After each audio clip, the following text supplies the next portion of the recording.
बच्चों, आज ये वास्तविक संख्या पर आधारित ये चौथा लेक्चर है। आज हम आपको बताएंगे कि जो अभाज्य संख्याओं का वर्गमूल होता है ये हमेशा एक अपरिमेय संख्या को निरूपित करता है। ठीक, तो इसको बताने के पहले एक थ्योरम है, उसको हम बता दें।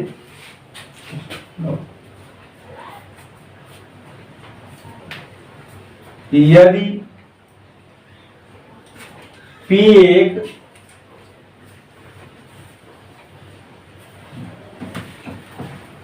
अभाज्य संख्या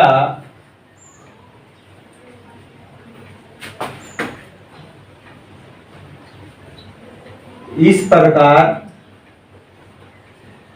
है कि P, a स्क्वायर को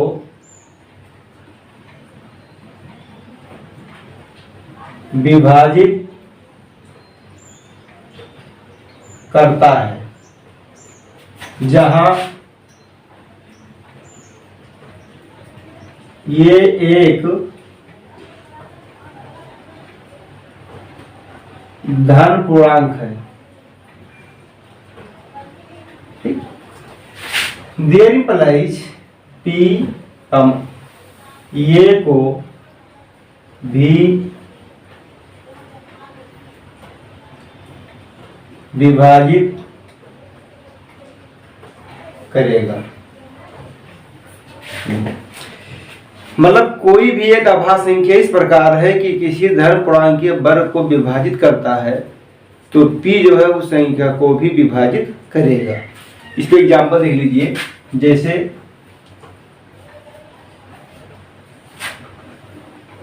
5 एक अभाज्य संख्या है। 5 10 स्क्वायर को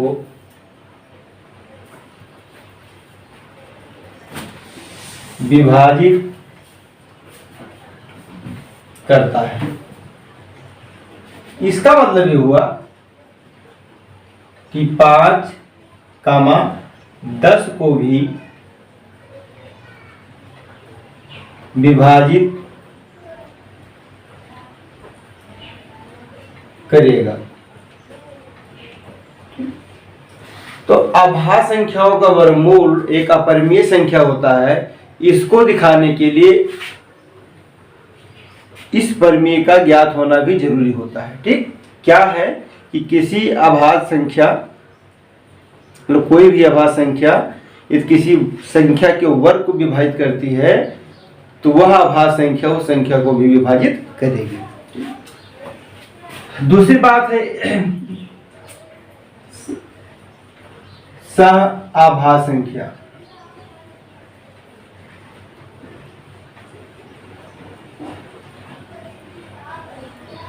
इसको बताना भी जरूरी रहता है क्योंकि इस परिमेय को प्रूव करने के लिए उसमें सह संख्या का भी ज्ञान होना जरूरी रहता है कि सह अभाज्य संख्या किसे कहते हैं। पूर्णांकों का ऐसा युग्म, पूर्णांकों का ऐसा युग्म मतलब जोड़ा जिसका HCF सदैव 1/8 होता है, सहअभाज्य संख्या कहते हैं। सहअभाज्य संख्या कहते हैं। ठीक, ऐसा भी आप कह सकते हैं कि पूर्णांकों का ऐसा युग्म हो जिसमें केवल और केवल 1 ही उभयनिष्ठ गुणनखंड हो, तो इस प्रकार की संख्याओं को हम सहअभाज्य संख्या कहते हैं। ठीक,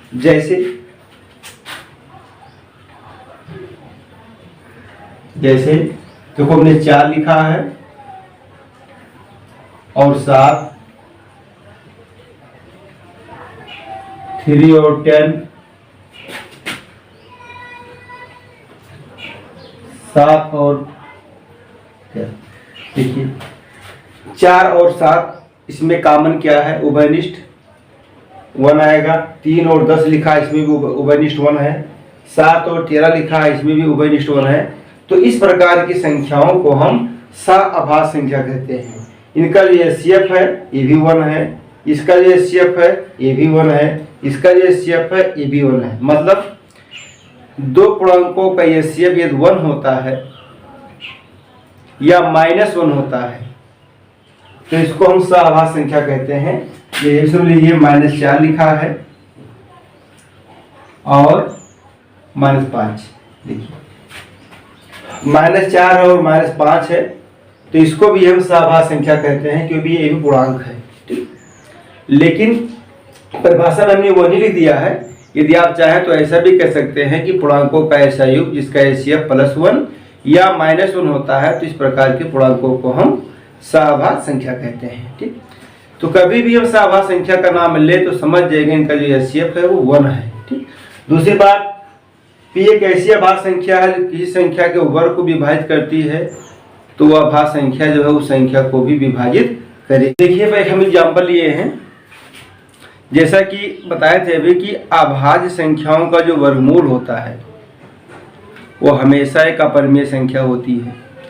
तो सबसे छोटी जो अभाज्य संख्या है वो है 2।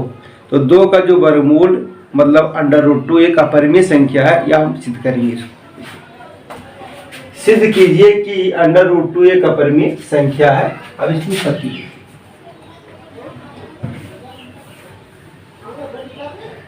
प्रूफ।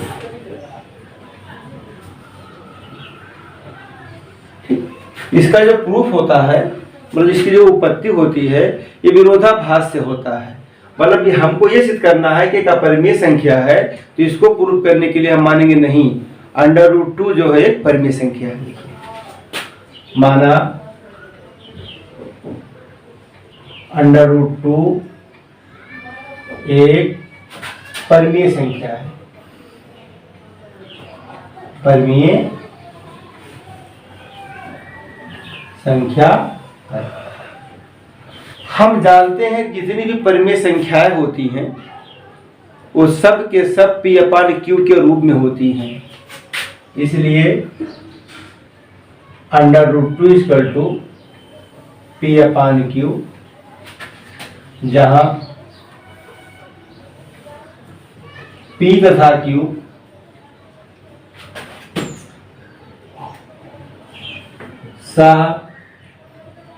सह-आभाज्य संख्याएं हैं। Q does not equal to 0।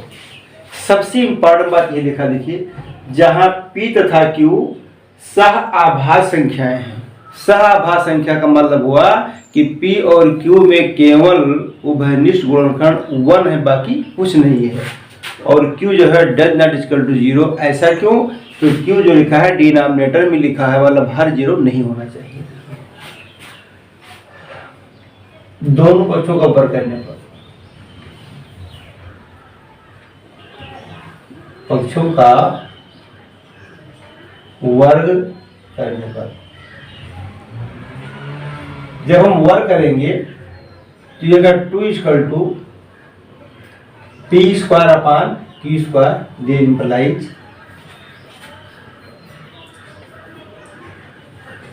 2Q² = P²। अब देखिए 2Q² बराबर क्या लिखा है? P² लिखा है। इसका मतलब ये हुआ 2Q² बराबर क्या लिखा है? P² लिखा है।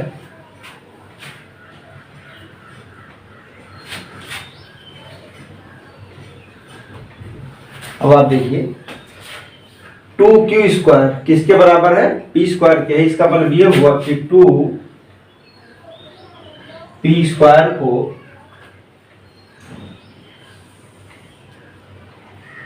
विभाजित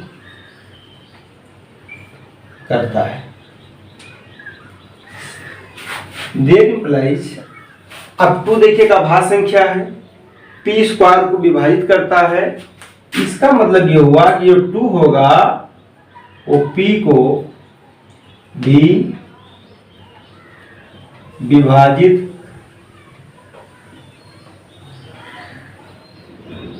करेगा। टू क्या है? पी को विभाजित करेगा। ये कोई क्वेश्चन नंबर 1 है, ये क्वेश्चन नंबर 2 है।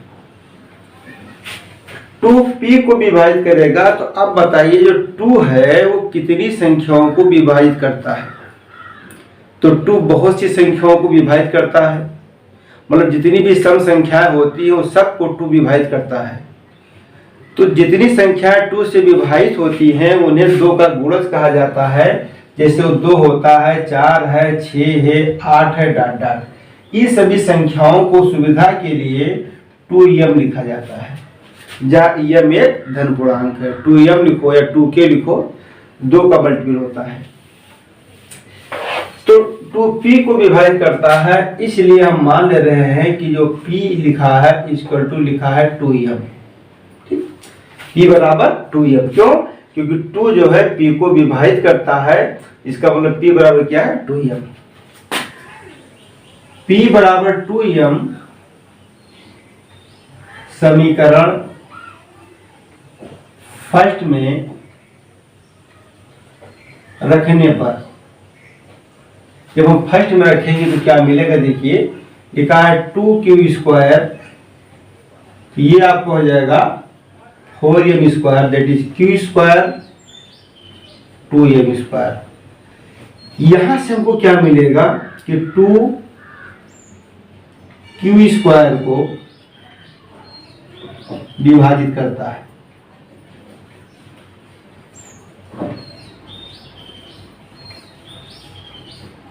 देखिए q² बराबर 2m² लिखा है, इसका मतलब ये हुआ जो 2 है वो q² को विभाजित करता है। देयर इंप्लाइज 2q को भी विभाजित करेगा।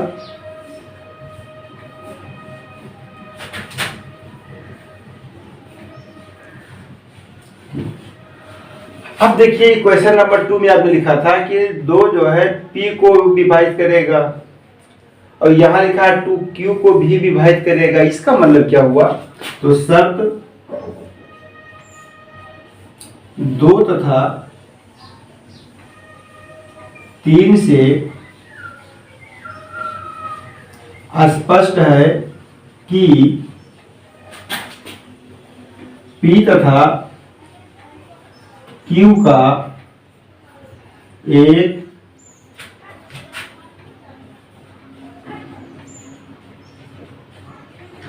उभयनिष्ठ गुणनखंड 2 है। जबकि हमने माना था कि p तथा q सहाभाज्य संख्या है, इसका जो उभयनिष्ठ जो गुणनखंड होता है, जो कॉमन फैक्टर है, वो 1 होना चाहिए। लेकिन यहाँ पर क्या निकला? देखिए शर्त 2 तथा 3 से स्पष्ट है कि p तथा q एक उभयनिष्ठ गुणनखंड 2 है, जो कि विरोधाभास है।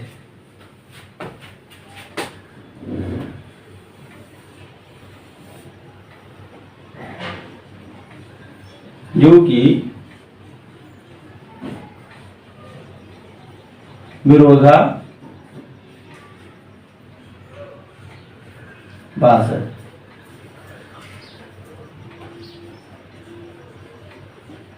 विरोधाभास का मतलब हुआ कि जो हमने बात माना था उसका विरोध कर रहा है। तो हमने कौन सी बात मानी थी? हमने माना था कि √2 एक परिमेय संख्या है, जबकि यहां पर क्या निकल के आया कि जो है कि p तथा q का एक उभयनिष्ठ गुणनखंड क्या है? 2 है, जबकि हमने माना था सहाभाज्य संख्या है, जो कि क्या हुआ? विरोधाभास है। इसलिए √2 एक परिमेय संख्या नहीं है, अर्थात √2 एक अपरिमेय संख्या है।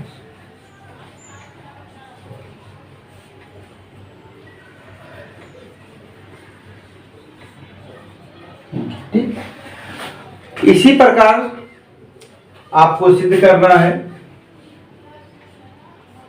कि √3, √5, √7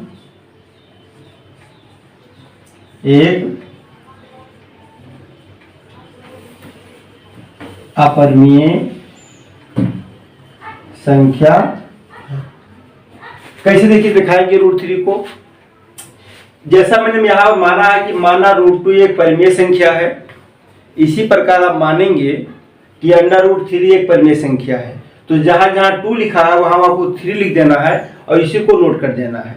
या √5 लिखा है तो जहां जहां 2 लिखा वहां आप 5 बोल देंगे। जैसा कि हमने बताया है देखिए कि 2 p को भी विभाजित करेगा। इसी प्रकार जब √3 की जब बात आएगी तो वहां लिखा जाएगा जो 3 है वो p को विभाजित करेगा। मतलब साफ साफ बात क्लियर है कि जहां जहां 2 लिखा है वहां वहां 3 लिख देंगे तो ये सिद्ध हो जाएगा। जहां जहां 2 लिखा है वहां 5 लिख देंगे, ये प्रूफ हो जाएगा। या √7 है, कोई भी अभाज्य संख्या है और उस पर √ लगा है और आपको दिखाना है कि एक अपरिमेय संख्या है, तो इसी प्रकार आपको प्रूफ कर देना है। देखिए जो परिमेय और अपरिमेय संख्याओं पर आधारित कुछ महत्वपूर्ण नियम भी हैं जिनको याद रखना बहुत जरूरी है और ये प्रूफ करने के लिए भी पूछा जाता है। देखिए अभाज्य संख्याओं का वर्गमूल सदैव अपरिमेय संख्या होती है। जैसा कि मैंने अभी सिद्ध किया कि अभाज्य संख्या कौन कौन सी है, 2 है, 3 है, 5 है, 7 है, तो इनका जो वर्गमूल होता है वो हमेशा एक अभाज्य संख्या होती है। एक परिमेय तथा एक अपरिमेय संख्या का योग या अंतर सदैव अपरिमेय होता है। मतलब 3 + √5 देखिए, ये परिमेय संख्या है, ये अपरिमेय है, बीच में प्लस का निशान लगा है, तो ये हमेशा क्या होता है, अपरिमेय संख्या होती है। ये चाहे प्लस हो या माइनस हो। 2 परिमेय संख्याओं का योग या अंतर सदैव परिमेय होता है। मतलब 2 परिमेय संख्या हो तो उनका योग, अंतर और गुणा ये हमेशा क्या होता है, परिमेय संख्या होती है। 2 अपरिमेय संख्याओं का योग या अंतर सदैव अपरिमेय होता है। मतलब ये है कि √2 + √3 देखिए, ये भी अपरिमेय संख्या है, ये भी अपरिमेय संख्या है। तो अपरिमेय संख्या प्लस अपरिमेय संख्या बराबर अपरिमेय संख्या। मतलब 2 अपरिमेय संख्याओं का जो योगफल होता है वो एक अपरिमेय संख्या होती है। देखिए एक परिमेय संख्या कभी किसी अपरिमेय संख्या के बराबर नहीं होती है। मतलब ये √3 लिखा है तो किसी भी परिमेय संख्या के बराबर नहीं होती है। मतलब जो परिमेय संख्या होती हैं वो कभी अपरिमेय नहीं हो सकती हैं और जो अपरिमेय संख्या होती है कभी परिमेय संख्या नहीं हो सकती है। तो इस नियम को भी याद रखना है, ये विकल्प में कहीं कहीं पूछा जाता है तो इसको पढ़ के आपको टिक लगाना रहता है। देखिए दूसरा एग्जाम्पल हमने लिया जो भी स्टेटमेंट लिखा था कि एक परिमेय और एक अपरिमेय संख्या का जो योगफल होता है वहाँ पर अपरिमेय होता है। तो योगफल हो या अंतर हो, सिद्ध कीजिए कि 5 - √3 एक अपरिमेय संख्या है। अब इसका प्रूफ देखिए आप। ऊपर माना 5 - √3 एक परिमेय संख्या है। इसका भी प्रूफिंग जो होता है वो भी विरोधाभास है। हमको प्रूफ करना था अपरिमेय संख्या है जबकि हमने माना कि परिमेय संख्या है। इसलिए 5 - √3 ये बराबर हो जाएगा P/Q, जहां P तथा Q परस्पर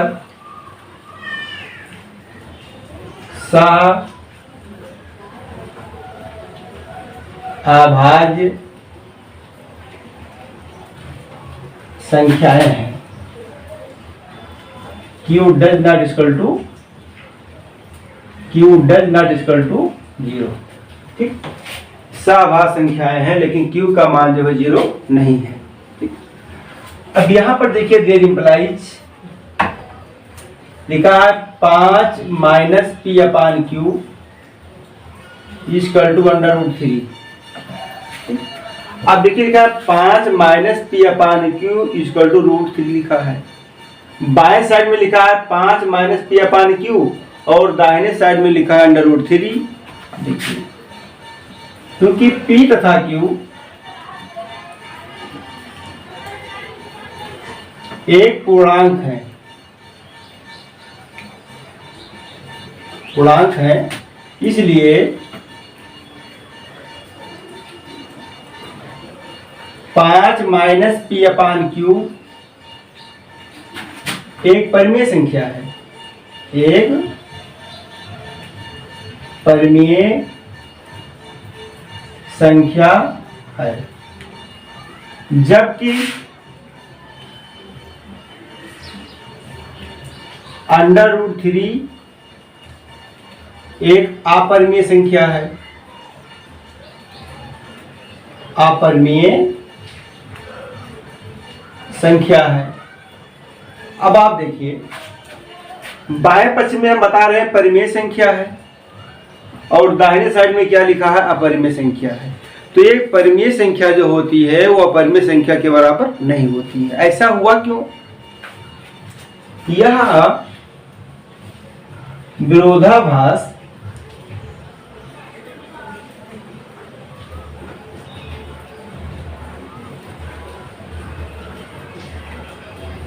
इसलिए प्राप्त हुआ। भाई ये विरोधाभास क्यों हुआ? लिखा गया कि यह विरोधाभास इसलिए प्राप्त हुआ है, यह विरोधाभास इसलिए प्राप्त हुआ है क्योंकि हमने 5 माइनस √3 को एक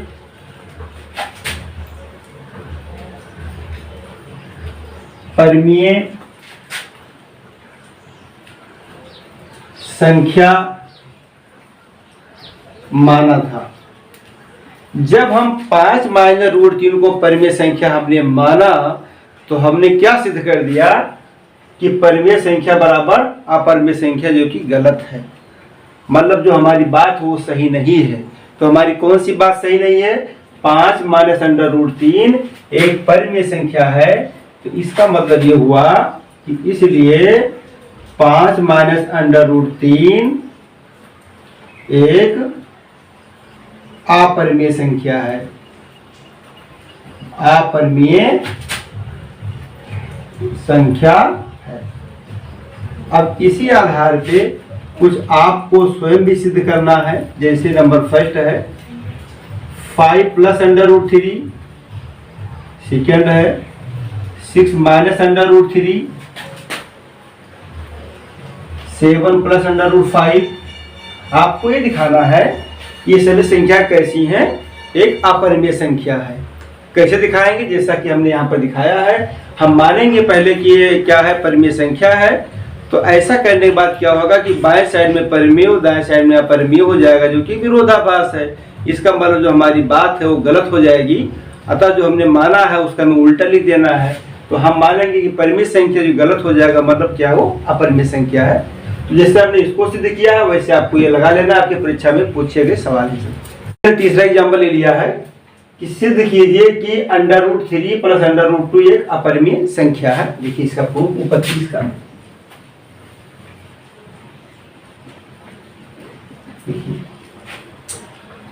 हम जानते हैं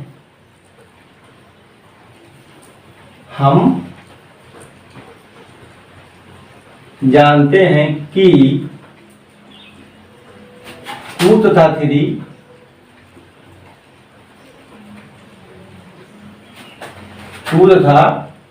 3 अभाज्य संख्याएं हैं। इसलिए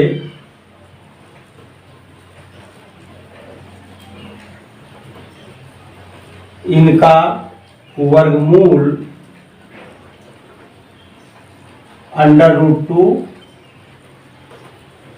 तथा √3 एक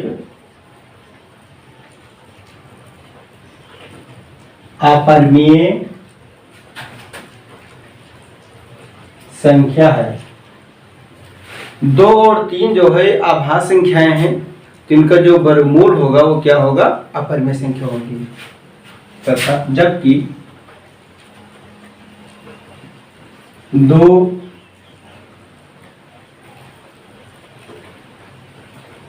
अपरिमेय संख्याओं का योग या अंतर हमेशा एक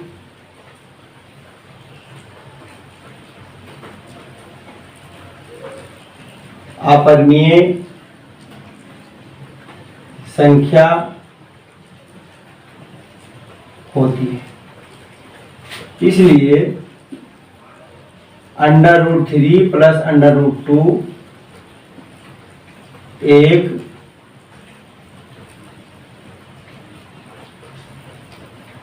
अपरिमेय संख्या है। इसी आधार पे आप और कर सकते हो कि √3 माइनस √5 या √3 माइनस √2 √7 प्लस √5 एक